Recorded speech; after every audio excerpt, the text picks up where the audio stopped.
Ya Allah. Inshallah, we're going to get started now.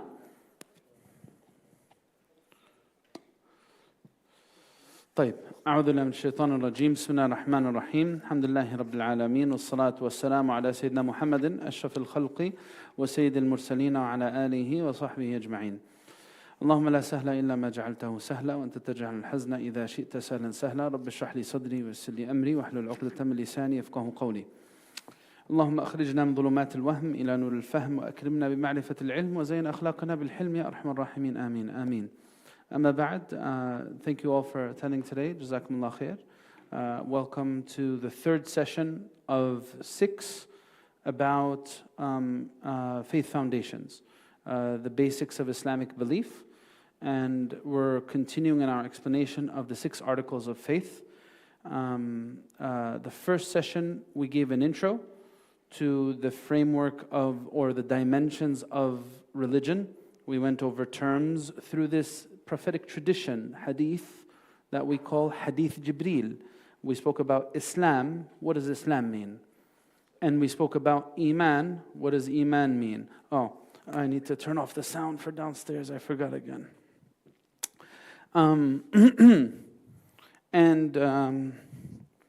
We spoke about Ihsan. What does Ihsan mean? These are definitions that are critical. We went over them in the first session.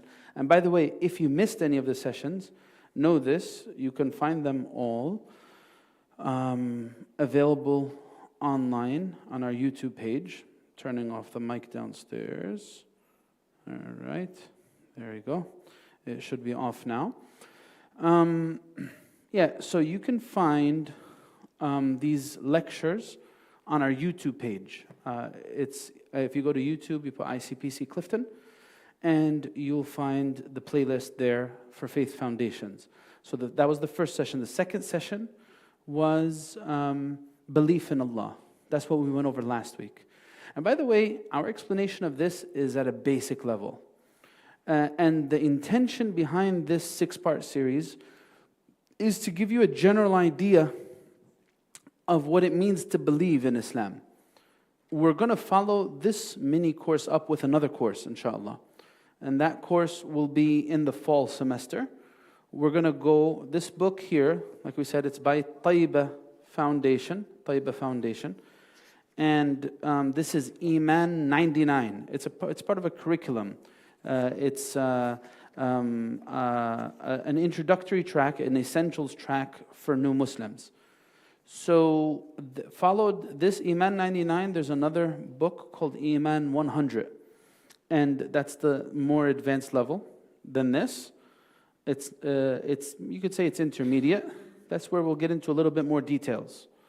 And that'll be in the fall. We'll do that for our reverts community as well, just to get a better idea of the details that are for this section. But I will try to keep this mini-series, although basic, yet still interesting and compelling. I want it to trigger thought, cause reflection, but I don't want to complicate it with too many details. That's why we actually changed the book from The Clear Light by Imam Ibn Juzay, which is more advanced studies, to something as basic as this, right? The 3rd chapter that we have is about the prophets and messengers.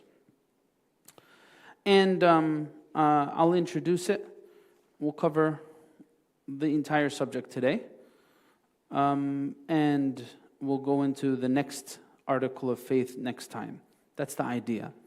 So this series will be followed by a part 2 that's a little bit more advanced, designed for new Muslims or newly practicing Muslims. The prophets and messengers. Why is there a need for there to be prophethood? What is the explanation of this in the Islamic tradition? Our view is that if you observe, and like we said last week, in your journey through Islam, you'll find Islam will continue to urge you to observe and reflect and ponder at every turn. Islam doesn't flee from reason. Islam does not take that approach that many other religions take. Cancel your mind out, take a leap of faith. No. Observe, reflect. If I observe the universe around me, I will realize certain attributes of God. Among these attributes is His wisdom. Where do I get this from? From observing the intricate design of creation. And we only know that such things could be done by intellectual beings. Right? Look at the intricate design of the creation. There's a beautiful verse in the Quran that says, وَفِي الْأَرْضِ آيَاتٌ لِلْمُوقِنِينَ وَفِي أَنفُسِكُمْ أَفَلَا تُبْصِرُونَ. In the land there are signs for people who are looking for certainty, looking for understanding. And within you, there are also many other signs. Can't you see? This is a verse in the Quran. Very powerful. And what are these signs that show me God's wisdom? Look at my creation. How He created me in stages of growth. How He proportioned my being. Eyes, mouth, ears. The rest of my bodily systems, my hands, my feet. Forget about my design and all the bodily systems that are at play within me. Let me look at His creation. And look at how He created the earth and made it so accessible with its valleys and its slopes and its walkways and its pathways. He made it with atmosphere. He made it with seasons. He even made the interchange of day and night so elaborate and so thoughtful. You don't find randomness in the creation of the universe. No, you don't. You don't find chaos in the creation of the universe. You find maintenance. All of this shows us wisdom. Because what is wisdom? It is to put everything in its proper scale. It is to have this delicate balance. So if I know that God has wisdom, it means He created with purpose. Meaning He doesn't do things randomly. That's what wisdom would entail.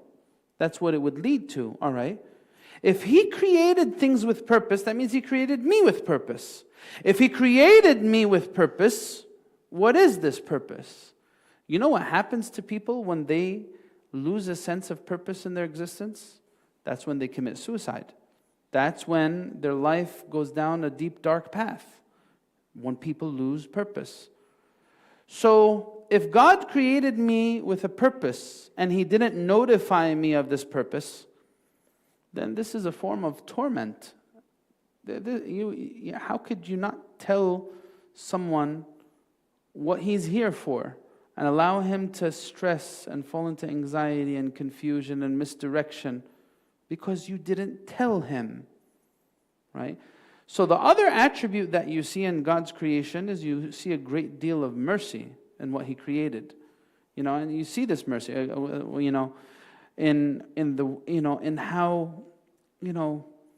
how things were laid forth for us, the way we nourish our bodies, the way we access things on this earth, our mobility. All of these are signs of God's mercy.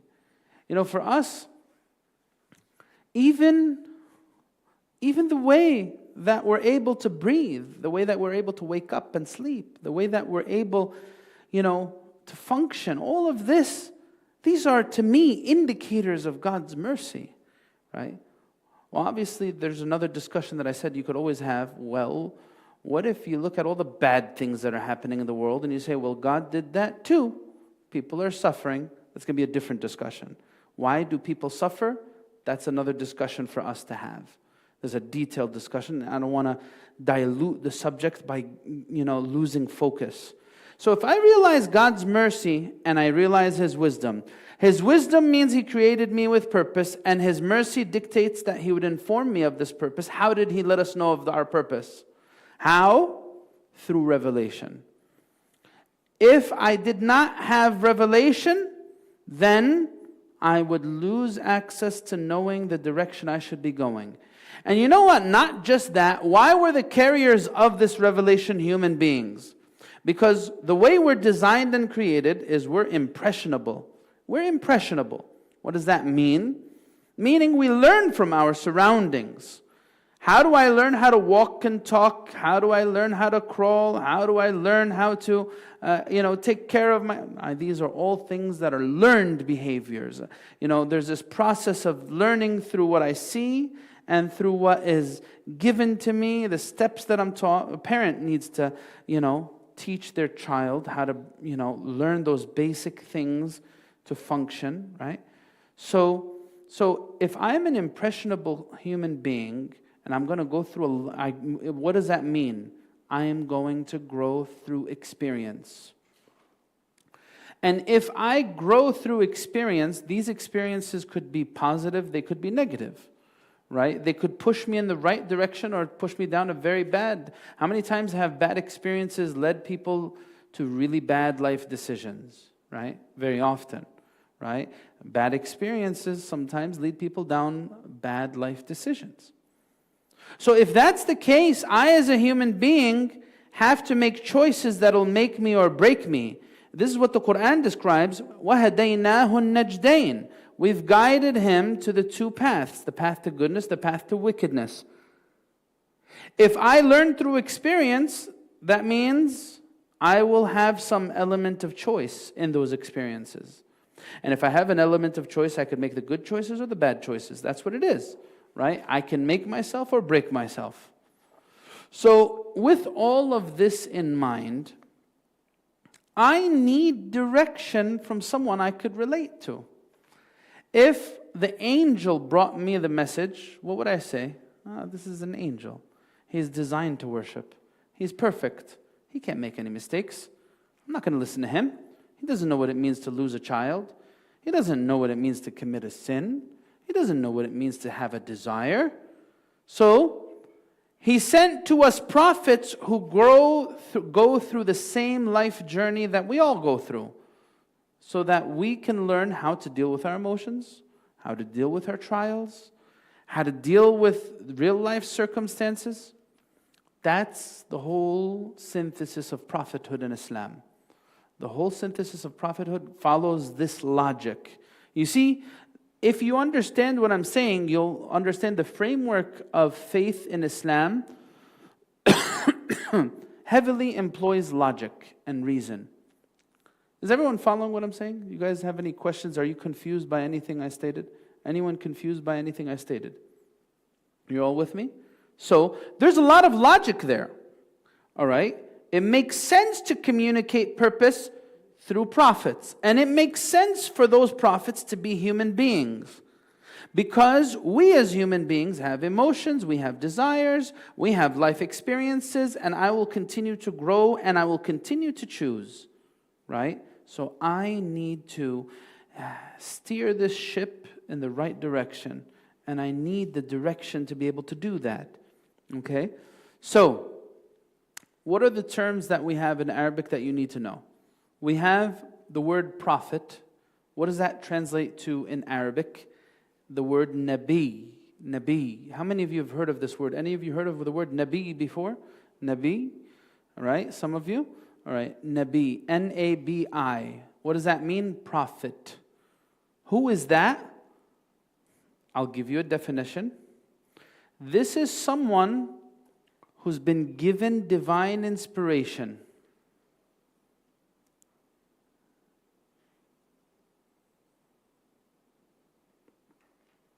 Whether he's been ordered to convey that to people or not. So Nabi comes from Naba. And Naba means news. This is someone who's been given news from God. That's what prophethood is about. It's a relationship between the creator and the created. That's that relationship, prophethood. So it's someone who's been given divine inspiration, whether they've been commanded to communicate it to others or not. We have another term that'll give you full clarity on what I'm saying. Rasul. That's a messenger. Who's a messenger? That's someone who not only has been given divine inspiration, but he's been told to communicate this to a people, a town, a nation. He has a message to carry, right? Not every prophet is a messenger, but every messenger is a prophet, right? I'll say this statement again, you could write it down. Not every prophet is a messenger. But every messenger is a prophet. Why? Because prophethood is about divine inspiration, and being a messenger is about being commanded to carry that divine inspiration to people. Now, it'll become clearer in your minds when we go over the names. If you're looking at your book, page 36.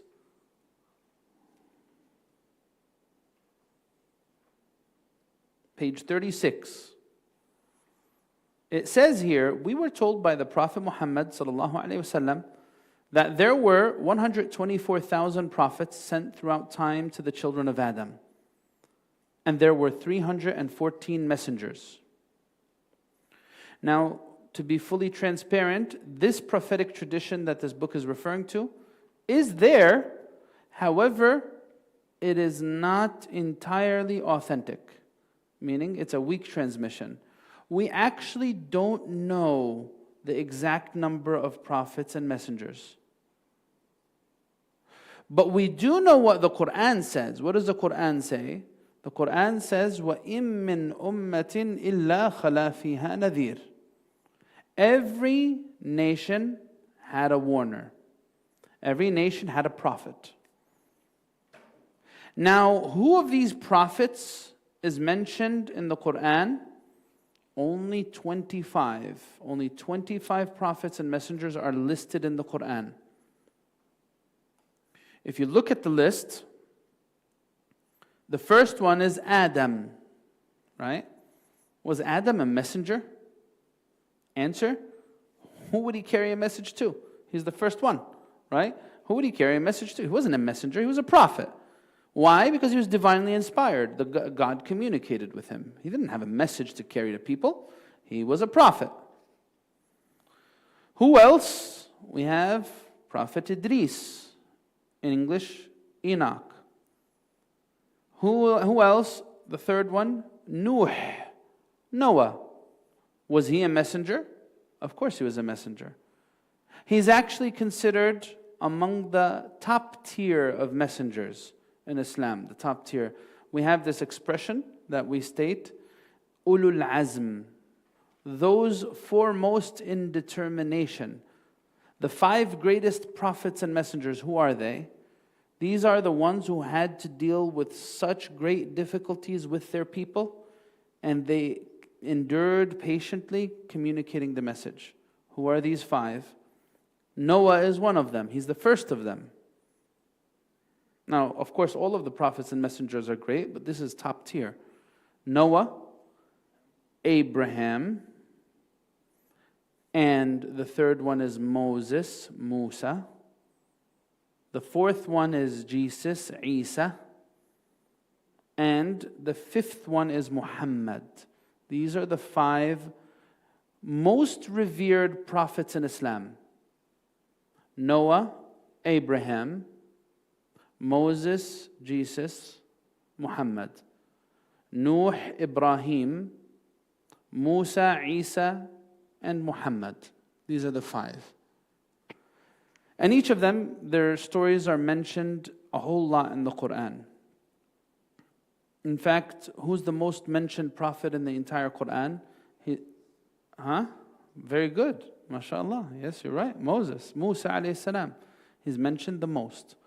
Over 130 times, 131 times I think they say. The second most, who is it? Abraham. Ibrahim is mentioned 69 times in the Quran. And then after that, we have Isa. We already mentioned Musa. The next one is Isa. He's mentioned nearly 30 times by name in the Quran.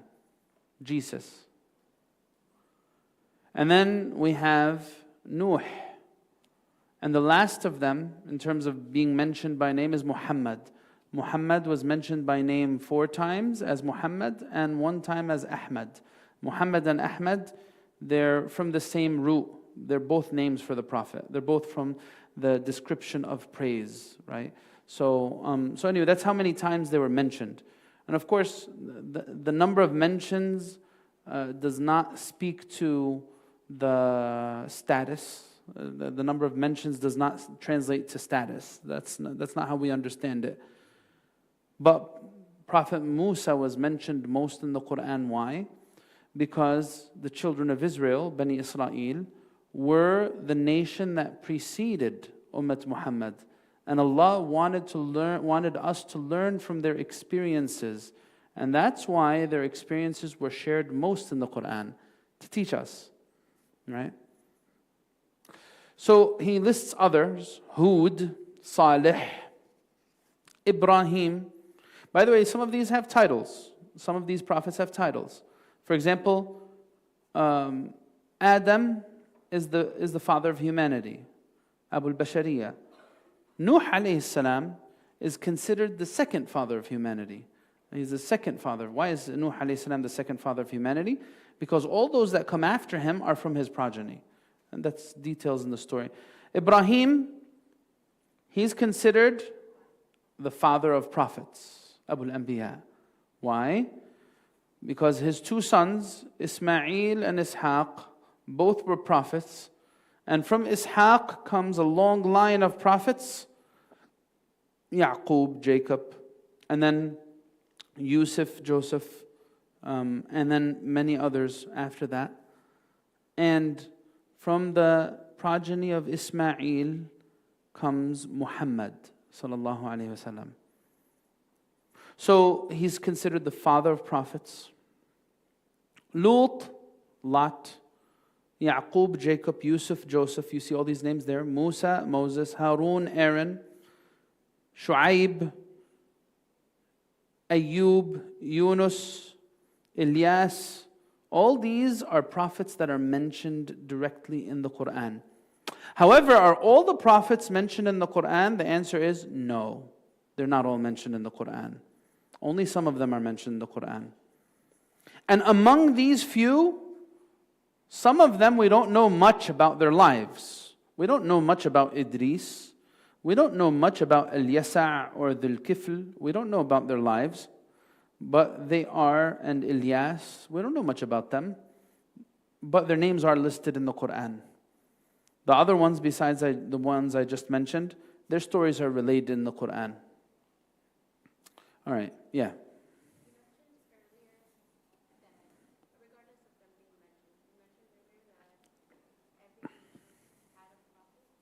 Yes.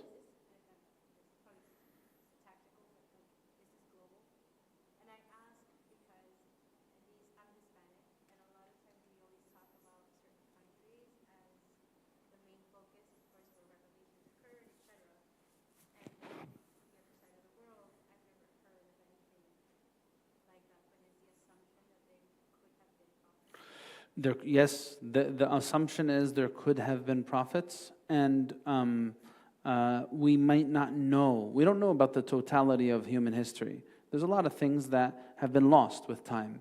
And that's one side of it. And the other thing is, the word nation should not be understood in your mind as the way we define it now. Because nation now means what? I'm from America, I'm from Ecuador or Venezuela, I'm from Egypt, I'm from Palestine, but in the past, that's not what a nation meant. This nation-state reality is a new phenomena.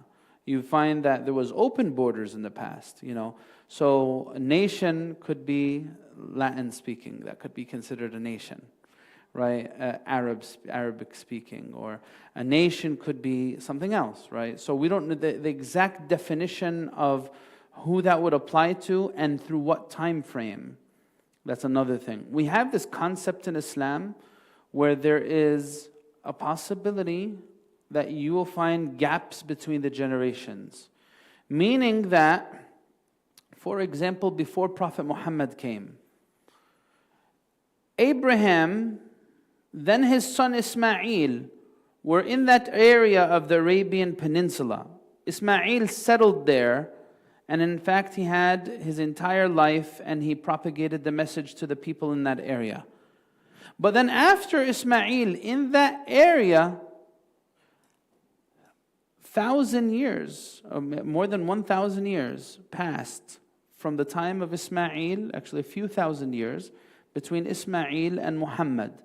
So there were generations of people in that area of land who may have never heard a message, even though there was a message in that area to that nation, but in terms of its ancestors, right? So there's this concept in Islam that's Ahl al-Fatra, the people of the pause, the people who were never heard a message in full. So for example, the time frame between Isa, Jesus, and Muhammad ﷺ is how long? How long is the time frame? 600 years. 600 years between them. In this time frame, there was a pause in revelation. So you see, this is how we understand the word nation. You see, sister? It's not that every generation had a prophet, like every 10, 20 years. No. This nation had a prophet, but his teaching, even Quraysh, when Prophet Muhammad came, they still had some remnants of the teachings of Abraham that were there in terms of the rituals of Hajj, but it was greatly distorted. And it was just remnants of it because thousands of years had passed and it was forgotten. Right? So now you understand what's meant by the concept of nation. So the way people are judged is a different thing. But the fact that a messenger passed through here is possible. And many messengers, we might not know about them, right? So you see, that could be there. And it could possibly be that some of the religions of today who sanctify a certain individual, that individual may have been a prophet that's message has been distorted by later generations. Now, instead of him being followed as a prophet and a messenger of God, he might be worshipped, and you might find that he's tokened as an idol that people worship or glorify, right? That's possible. But we don't know for certain. We only know what the Quran has communicated to us and what the Prophet has communicated to us in this regard. And besides that, there's no interest in us really affirming whether someone 4,000 years ago had a message to follow or not. That's ultimately up to God, right? Yeah. So this is a critical thing to understand. So not all messengers are mentioned in the Quran. And not all messengers, by the way, had books that they brought people, right? Not all messengers had books. Some of them communicated teachings to their people, right? So there are some who brought teachings that were written down, and others did not. Like, for example, Isa and Musa, they had a written tradition that was recorded, in our estimation, later distorted, right? And then you had additions to that original message that came from individuals who were claimants, right? I am the apostle so-and-so, and Jesus came to me in a dream, and my gospel will be added and followed and recited, and we don't believe in that. The add-ons from those that came after are from what we believe the distortions of later generations. Yeah. So the distinction between people referred to as saints in history doesn't have a clear translation to being a direct prophet or... Yeah, it doesn't, no. You can't translate it like that. This could have been a righteous person, or this person could have been a prophet that people sanctified beyond so in fact, this is our belief that after Adam, there was 10 generations of believers before idol worship had found its way to humanity. 10 generations of believers. But what happened is these individuals were revered, sanctified, and they made sculptings of these individuals and statues. And the later generations lost sight of these individuals being righteous individuals, and they began worshiping these idols as though they're deity, right? So that's how their belief system was corrupted after that, right? So that is a thing. So just for full clarity on this subject,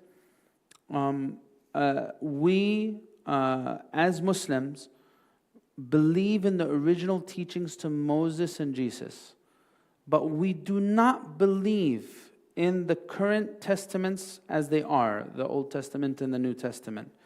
We believe that the layers of translations and the different versions have made the original teachings inaccessible, right? So this is our belief. If you look at page 35, what are prophets and messengers? He gives you those terms that I told you, right? Allah sent us prophets from His generosity. Allah is not obliged to do anything, including sending us prophets or messengers to deliver revelation to us. But Allah did promise, if He didn't send a messenger, He will not punish. The Quran says it, وَمَا كُنَّا مُعَذِّبِينَ حَتَّى نَبْعَثَ رَسُولًا. We will never punish until we send a warning. That would be injustice, to punish without actually giving fair clarification. And that's why there's this whole discussion in Islam. What happens if someone never received the original teachings of the faith and never had access to them and died and only had distorted, mutilated teachings of the religion? Only heard and never had access. Like that, the example of that would be someone, if there was, now of course it's difficult to find this example with the way that we have a global community now. If there was a reality where we had someone who never ever met a Muslim and doesn't even know what a mosque looks like, there's no mosques in their area, and have only heard propaganda against Islam, that Muhammad is a womanizer and he's a pedophile and he's a warmonger and he's kada, and he's never had access to ever learn about Islam, will this person be excused before God? Many scholars would tell you, yes. How will he be dealt with ultimately on the Day of Judgment? I can't tell you for certain, and it's not for me to decide anyway. It's not for me to decide. So one of the things that our Deen Islam teaches us, can I say that person X, Y, or Z is in hellfire or in Jannah? The answer, I can't say that for certain, because I don't know. That's from the unseen. How Allah judges His people, His creation, is up to Him. But I do have a criteria. And that general criteria is, as our Prophet ﷺ said, anyone who hears of my message and does not follow me, Allah will punish them with the fire of hell. This is our belief system. How does that translate to people? I don't know. But I know in order for me to be among the residents and dwellers of Jannah, I need to believe if I hear the message. That's what we say. So anyway, going on, he says, a prophet is, and you know what? By the way, in this, in the enlightened world that we live in today, saying these types of words might come off harsh, judgmental. Why? That's not fair, right? It would not be a belief system if I did not believe there was consequence or reward for following it or for not following it. That would not make sense, right? So, yes, there are consequences to belief and there are consequences to disbelief. How does that plan out? I don't know. I'm a servant of God. God is better aware. Leave that to Him. That's how we deal with this dynamic as Muslims, right? So, a prophet is someone who has received revelation from Allah. If the prophet was ordered to convey that revelation to others, then that would make them a messenger, a rasul. So all messengers are prophets, but not all prophets are messengers. I already explained this to you. The etiquette is to not just mention the name of a prophet, but to also include a title and ask for peace be upon him. We can say, alayhi salam. What does alayhi salam mean? Upon him peace, literally, right? Upon him be peace. Or, alayhimus salam, upon them be peace, right? And for our beloved Prophet, Muhammad sallallahu alaihi wasallam, we say, alayhi salatu wassalam, peace and salutations be upon him. For the Prophet Muhammad, the adab is to say, peace and blessings or salutations. It may be any form such as sallallahu alayhi wasallam or alayhi salatu wassalam, right? And that's mentioned in the Quran. So this is, this is a good segue into the way we view prophets and messengers. There's this term you need to be aware of that gives us clarity about who prophets were in the Islamic tradition. In the Islamic tradition, we believe that prophets were given isma, What does isma mean? If you want to put the Arabic wording, isma, I-S-M-A. What does that mean? That means divine protection. And what does that exactly mean? We believe that prophets do not commit sins. They're protected from sin. Well, here's a little more detail. When I look at a prophet, I'm assessing this prophet after prophethood and before prophethood. And after prophethood, it is by consensus in the Islamic tradition that they do not commit sins after prophethood because they're protected by God. Why? Why is that a big deal? Why do you think that would be a big? Why do you think that would be a big deal? Like if they're human beings, why can't they commit sins? You said something good here. It changes their credibility, right? So now, when we talk about sins, not all sins are the same, right? So we have major sins and we have minor sins. Categorically, about major sins, prophets do not commit major sins before prophethood or after prophethood. No difference. Why? Because it ruins credibility. What does that mean? I'll give you an example. A major sin in Islam would be fornication, for example. That would be a major sin. If a prophet committed fornication, like imagine that, like you have this story where this prophet abused his power, وَالْعِيَاذُ بِاللَّهِ, and violated the rights of a woman, rape, for example, or fornication. People would have an excuse not to believe. Why? How would it go? People would say, "Oh Allah, you sent us someone who did something I myself never did. I myself, as an average human being, was able to avoid this. I never did that behavior. I was able to maintain my boundaries. How can I be expected to follow someone who wasn't able to control himself?" Right? Now, well, this person who couldn't control themselves, can they repent and can they reform themselves? Yeah, of course. That's possible. I'll give you a better example than fornication. Imagine someone who violates children, someone who's a pedophile, someone who does an act of pedophilia. Is it possible for this person to reform themselves? The answer is yes. Like say, imagine someone does an act of pedophilia now, years pass, they reform themselves 10 years, 15 years down the line, transformed new human being. I want to ask you a question. You have a son or daughter, however this person reformed themselves and however genuine and sincere they are. Would you leave your son or daughter with this reformed pedophile to teach your son or daughter alone? Would you accept that? No way. You would never accept that. The whole point of sending prophets and messengers is to establish proof. And if these individuals committed heinous acts, this would discredit them from being able to establish proofs. This is the whole reason why they're protected from sins. The whole reason they're protected from sin is so that their character is of the highest credibility. Yeah, you can't poke holes, right? Well, at this person's credibility, and that's what will establish the proof against the people. You see the reasoning in Islam here why they don't commit sins. But now, what about before prophethood if it's a minor sin? There's a difference of opinion in Islam about whether a prophet could commit a minor sin before Islam. You know, some scholars, they say that the answer is yes. And they'll give you an example where Allah says about Adam, وَعَصَى آدَمُ رَبَّهُ فَغَوَى. Adam disobeyed his Lord when he ate from the tree and he committed an act of misguidance. And then the Quran goes on to say, ثُمَّ اجْتَبَاهُ رَبُّهُ فَتَابَ عَلَيْهِ وَهَدَى. Then Allah chose him and guided him.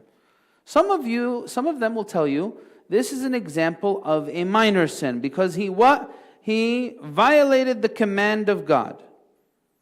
And then Allah gave him prophethood after that. That's what اجْتَبَاهُ. He chose him, meaning He gave him prophethood. He sent him down to earth and He made him a prophet of His who receives communication. So you see this is how they would explain that type of situation away. Did Adam make a mistake? Yeah, he did. But that was before prophethood. And it wasn't a major mistake because what? It wasn't with him violating clear instruction. It wasn't with him being fully aware, let me phrase it like that, because he didn't know what the shaitan was. He didn't know what the devil was. He didn't know how the devil functions. He didn't know what whispers are and, falling to temptation is. He didn't realize. Allah taught him through that story. But some of them would still even say, we don't characterize this as a sin because it could only be a sin if proof is established for you what a sin is, right? So you'll find two arguments here. Some of them will say this is a minor sin that Adam committed before prophethood. The others would say, no, it's not a sin at all. How can it be a sin when I didn't even know what sinning means? I need to be taught. Adam was being taught in this situation. So you see, you have different takes. It's fine. You have different takes, both of them in the same playing field. Prophets definitely don't commit major sins because this would make them discredited, uncredible, or in front of their people. So here, if we look at the universal attributes that prophets have, in Islam, we say there are 4 universal attributes. What does that mean? Meaning they all have these attributes. There are 4 of them. What are these? Sidq is the first one, honesty. Every prophet was utterly truthful. That's why our prophet, his name before prophethood, his title was As-Sadiq al-Amin, right? The honest, the trustworthy. And why is this a universal attribute? Because if a prophet lied even once, people would have an excuse. They would say, what? He lied once, maybe he's lying in what he's telling us about God. I can't trust him. Can you trust a liar? Well, ask yourself that question on a human level. If you tried someone out and they made some really, really dark, bad lies to you, the next time they try to tell you the truth, are you going to second guess them? You're going to second guess them, right? What if he's doing this again? So that's why the message needed to be protected from this characteristic. Never lies. Sadiq. What's the second characteristic that's universal for prophethood? Trustworthiness.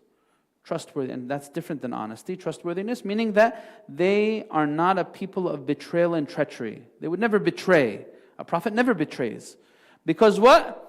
If he betrays people, maybe he's betraying the one who sanctioned him with the message. Right? So that's the second one. Tabligh, conveyance of the message, is the third one. So honesty, trustworthiness, conveyance of the message is the third one. What does that mean, conveyance of the message? Meaning, every prophet fully propagates the message they were sanctioned with. Because what? If it's discovered that something was left out, then people would have a reason to disbelieve. Maybe there's things in the Quran that the prophet casually left out to protect himself. Right? What's the proof that you don't find this? What's the proof that you don't find this? When you look in the Quran, you find certain things where Allah reprimanded His Prophet for certain things that were subpar for someone like him. Like we have one of the last chapters in the Quran, it's called the chapter of Abasa. He frowned. Abasa wa tawalla. This is about a story in the Prophet's life where he was trying to communicate the message to some of the leaders of Quraysh, and one of the blind companions came and interrupted him to ask about something else. So the Prophet ﷺ frowned because he was disappointed. He was trying to focus on conveying. Then Allah sent these verses down, giving a gentle reprimand to the Prophet. Don't get fixated on conveying the message to these individuals. Abdullah ibn Maktoum is far better for you, right? So you see, this is the third universal attribute. What's the fourth one? Fatana, intelligence. And that is the ability to establish proof against the people. Because if a prophet wasn't capable of making a strong argument, then people would have an excuse. Oh Allah, you sent us someone who wasn't able to prove his point. So how could we be expected to follow him? So this is the dynamics between prophets and their followers, right? So This is the next thing that you need to know about prophets and messengers. Prophets and messengers. If you look in the book, he goes on to address, and we already said this, are they all of the same status? So before I go on, does anyone have any questions? So I communicated a bunch of different things. Anyone have questions up until now? Any questions at all? Feel free. Yeah.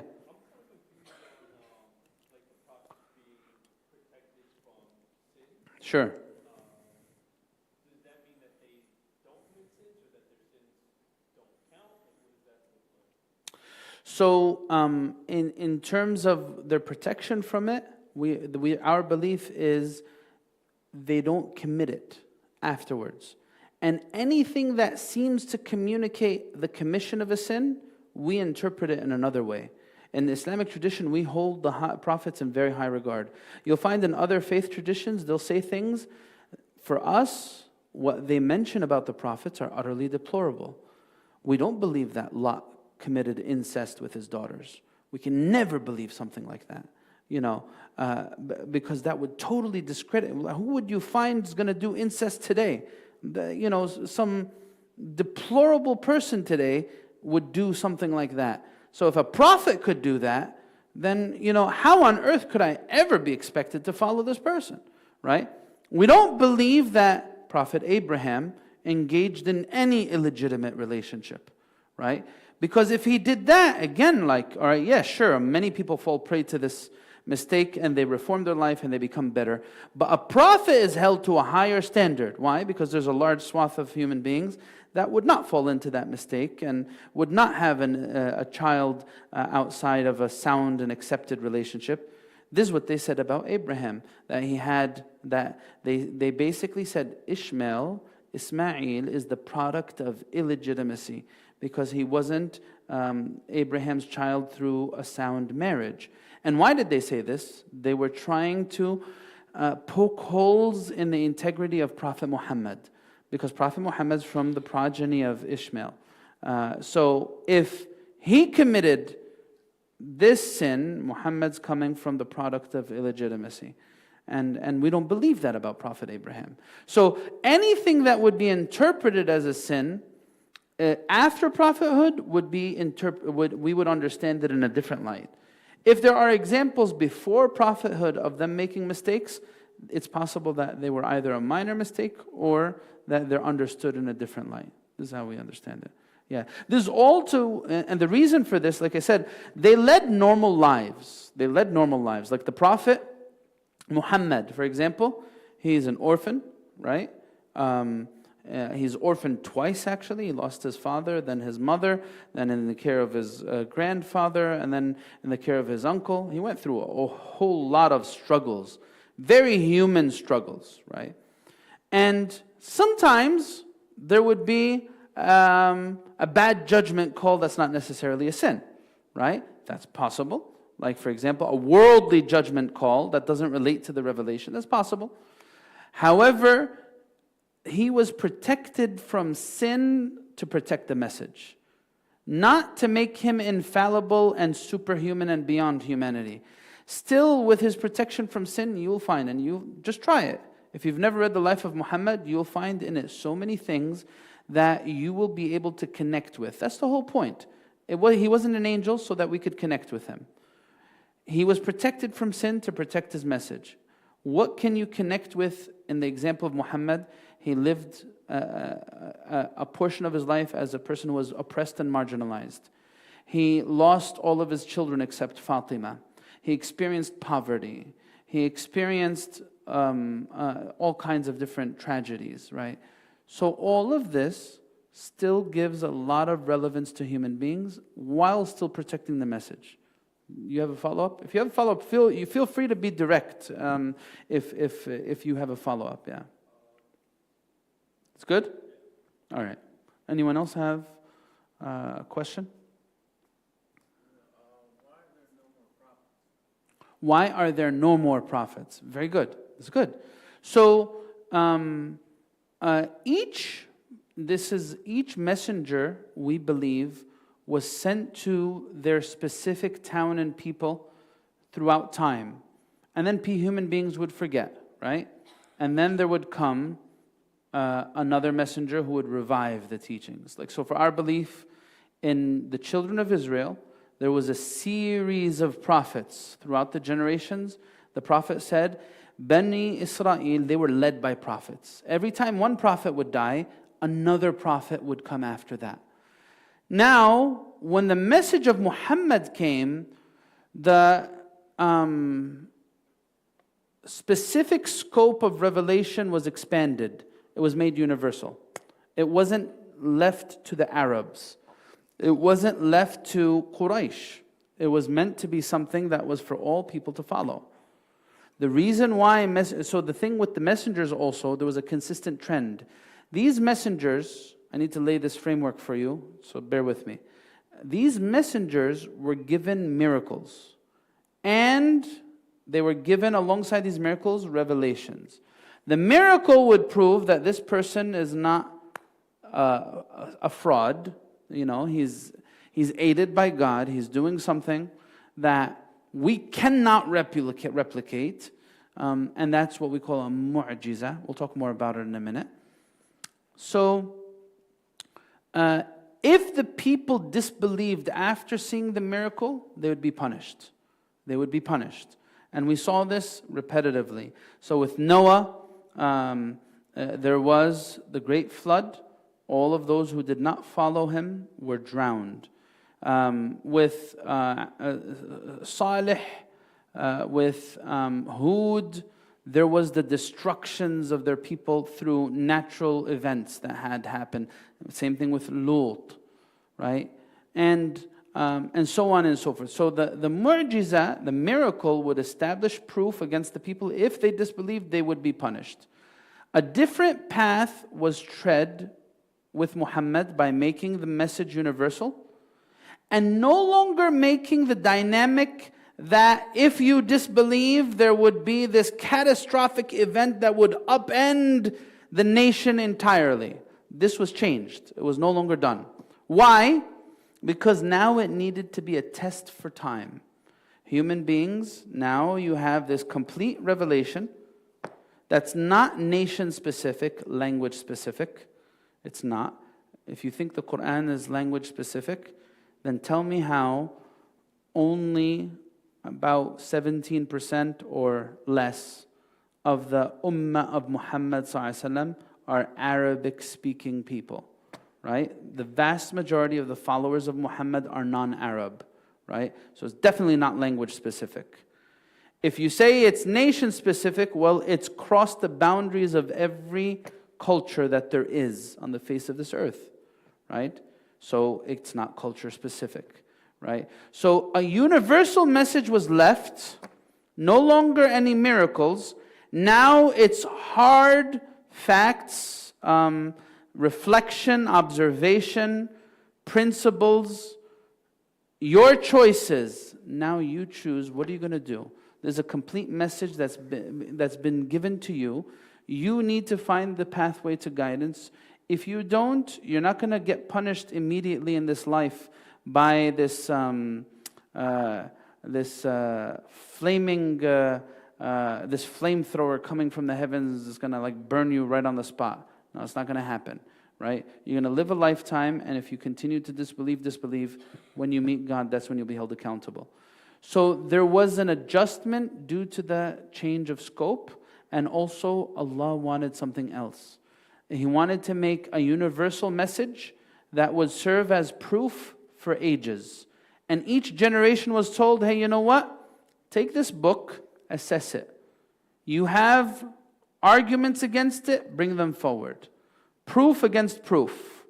You have something that's inconsistent here, well, let's talk about it. A new pathway was chosen for human beings. Instead of it being the dynamic of them seeing a physical miracle, right? Like, what are the miracles that we believe in? Like, we believe that Jesus, for example, Isa, he resurrected the dead. He healed the sick. We believe that Musa alayhi salam, his staff, his stick became a snake. And he was sent with the plagues upon Pharaoh. These are mentioned in our Quran, right? And we believe in other miracles of the prophets too. So these were physical miracles. Were you there to see it? Was I there to see it? No! What's the miracle of Muhammad? Well, Muhammad had multiple miracles. But the ultimate miracle of the Prophet Muhammad is something that's accessible today. You know why this new path was chosen? Why? Well, imagine if I required you to believe in a prophet you've never seen, who had a miracle that you've never seen, and don't even know if it's true or not, because the earliest accounts about that prophet come decades after he passed away. Earliest, and this is historically documented. There's not a single person who believes in Christianity who will tell you that we have an actual Bible from Jesus himself. They'll all tell you it's the earliest accounts that are there are generations after he passed away, right? So if I required you to believe in that, then that would be so much injustice. It's not fair. It's nothing I could examine by myself. I don't know. You're just telling me about this man who lived 2,000 years ago, and you're requiring me to believe in him, and I don't know. And then there's this, the language, the Aramaic is no longer accessible except to very few people. And the translations, you don't find that in the Quran. So why was there a need? The better question is, why was there a need for a final testament after Moses came with a message and then Jesus came with a message? The reason why is from historical documentation of there being clear flaws in the preservation of this message from those earlier generations to now. If you claim this about the Quran, well, I'll tell you, the original language of the Quran is preserved. It's memorized in the hearts of millions of people, and I'm one of them, from cover to cover, word by word, verse by verse, letter by letter, all accounted for, right?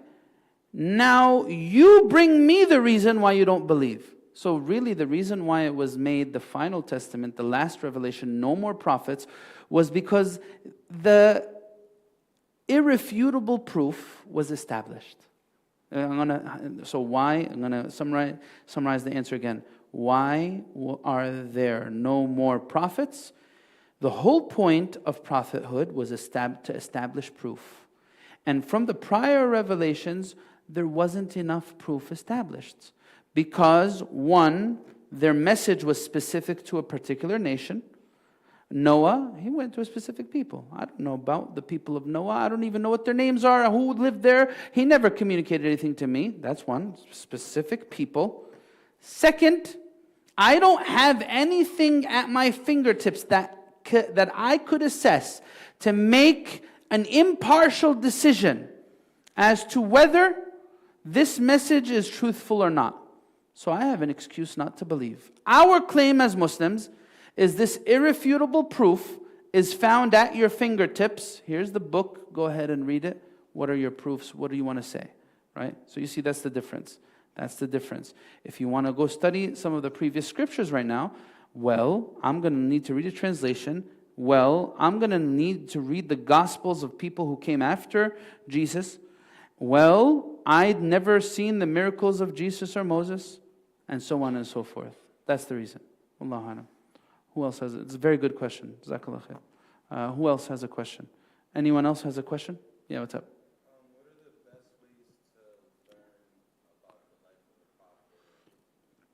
What are the best ways to learn about the life of the Prophet? The best ways to learn about the life of the Prophet. Take a seerah class. Take a seerah. Seerah is about the life of the Prophet. There are many books that are about it, actually. Seerah, yes. And I could share some of these books that would be accessible to you in the group, inshallah. I'll try to remember to do that. So some of the seerah books. We actually offered the first half of the seerah in the masjid here. You could find this set of lectures on that on our YouTube page as well. And also there's many other talks online about life of the Prophet Muhammad sallallahu alaihi wasallam. It gives a real life manifestation to revelation. You know, in our belief, there's no one whose life was more exposed under the microscope than the life of Muhammad sallallahu alaihi wasallam. There are so many books written about it, so many accounts of every aspect of his life. You could really learn about the Prophet as though he's standing in front of you. Really, that's the point of certainty that you could reach in studying his life through the different works that are out there. So that's what I would advise. What other questions? Any other questions? So let's see what else he mentions in this section. So he mentions distinguishing between the prophets. There are those foremost in determination, the 5 greatest prophets, right? And again, we believe all of these, they're not divine. Muhammad never called to worshiping himself. Neither did Jesus, neither did Moses. None of them are divine. It doesn't make sense to them for them to be divine. Why would I believe in all the messengers and then claim that one is divine among them and worship him? Why? Why would I do that? That's just like a glaring inconsistency. It just doesn't make sense, right? I'm going to believe in so many prophets that are in my book, and then one of them is going to come to be God or the Son of God? Why?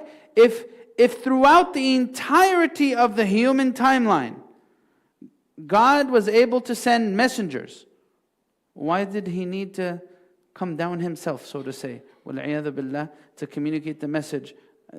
Even if you just think of it rationally, it doesn't make sense, right? So we believe that Jesus is a great prophet of God, great prophet of God.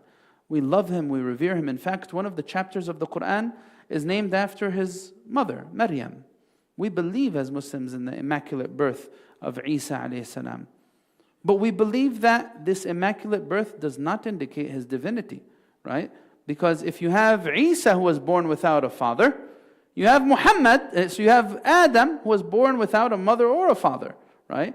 So the miracle is more evident in Adam than it is in Isa, right? At least you have one parent with Isa. You have no parent with Adam. So if that's your basis, that there was this immaculate birth, well, don't you see? And then how could you then claim divinity for a person who is proven just as needy as you? That's our example. Did the Prophet Muhammad ﷺ need direction? Did he need guidance? Of course. Did he need to sleep? Of course.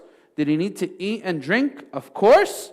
This is what establishes his humanity, right? So the Quranic argument about the prophets is,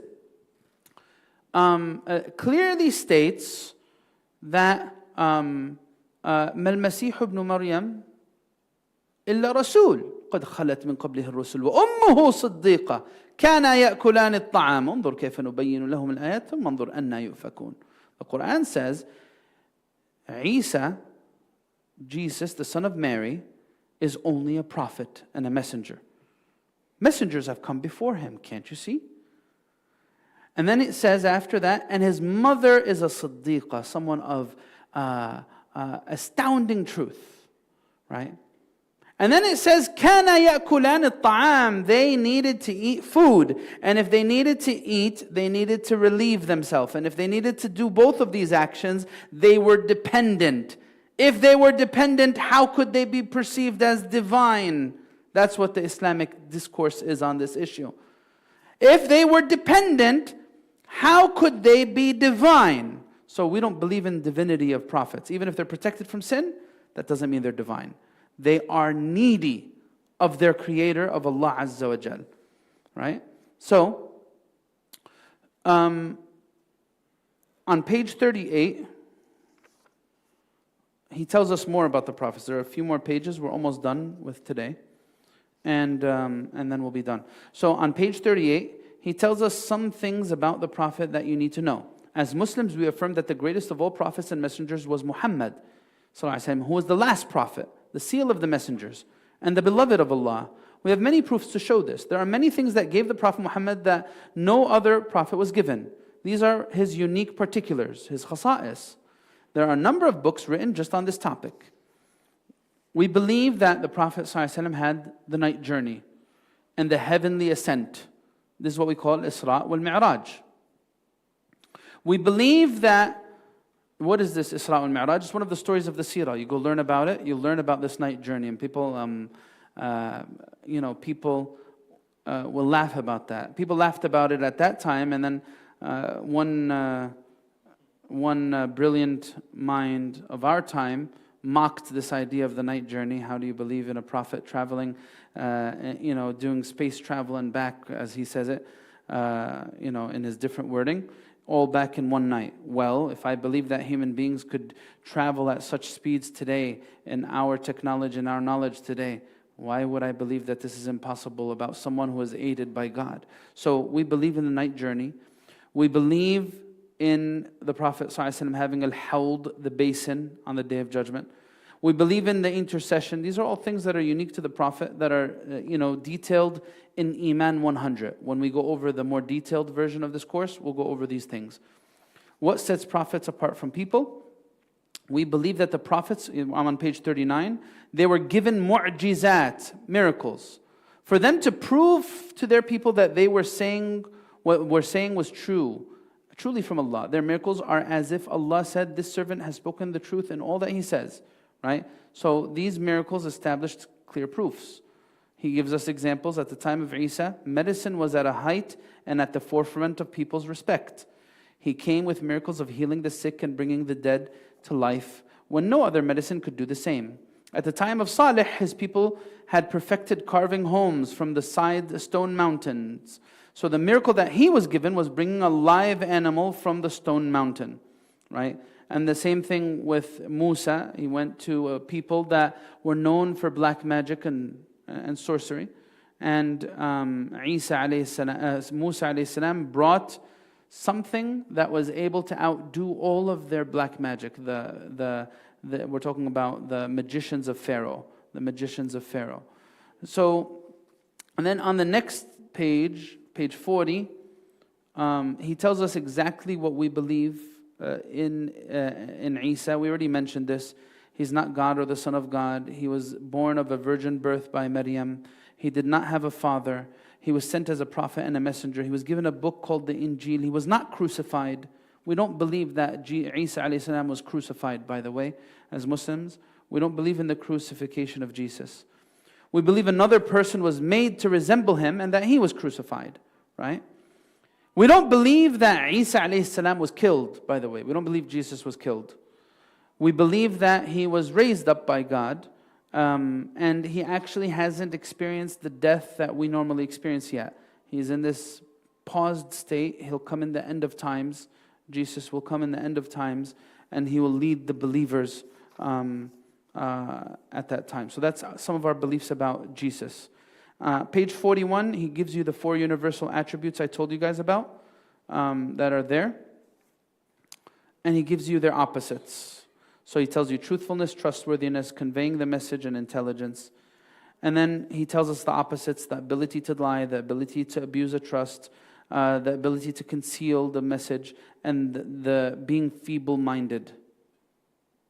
What matters which are possible for the prophets to possess is on page 42.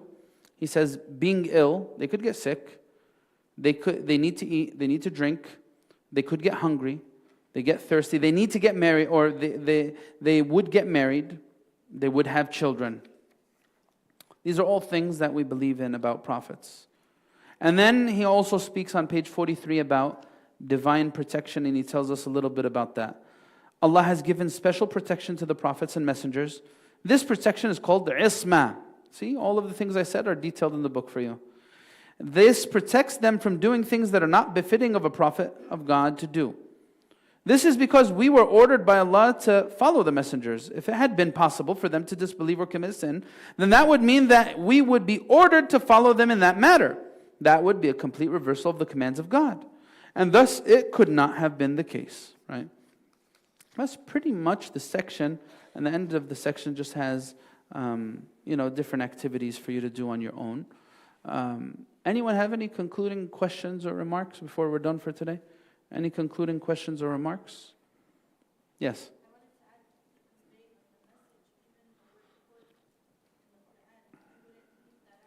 Yeah.